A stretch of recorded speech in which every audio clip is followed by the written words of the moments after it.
partiti con Very Good ZS che mangia la macchina e va subito a condurre nei confronti di Zeniatia Lux, che cerca di trovare posto alla corda, glielo impedisce per il momento Uranimatto, che è partito molto svelta, mentre più indietro c'è Zibellino Abi in terza posizione, al largo anche Valkyria Spin, squalificato.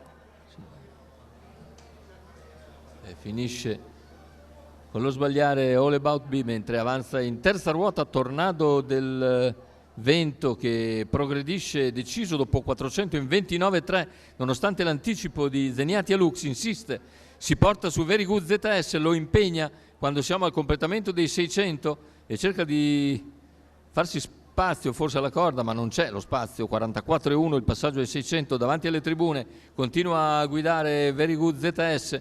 Tornado del Vento comunque si impegna generosamente all'esterno, al largo Zeniatia Lux, poi Valkyria Spin, lungo la corda rimane Uranimatto davanti a Zibellino Abi. Siamo intanto al completamento degli 800 in 58,4, andatura davvero sostenutissima, con il leader che imprime ritmo alla gara, ma Tornado del Vento rimane lì in seconda posizione davanti a Uranimatto, che ora cerca di rientrare lungo la corda, seguito da Zibellino Abi, poi tentativo di Zeniatia Lux e di Valkyria Spina a 400 dalla conclusione.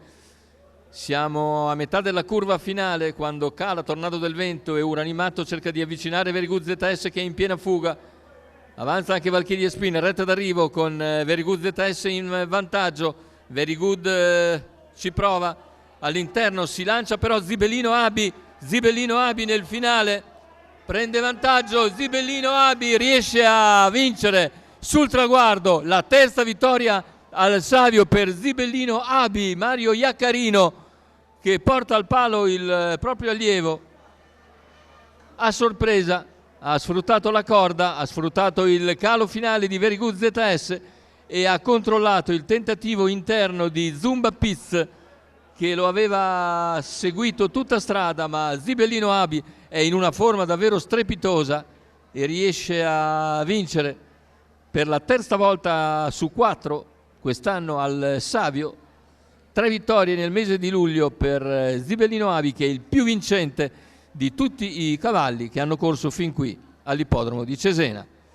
Mario Iaccarino in sediolo per conto di Walter D'Ambrogio.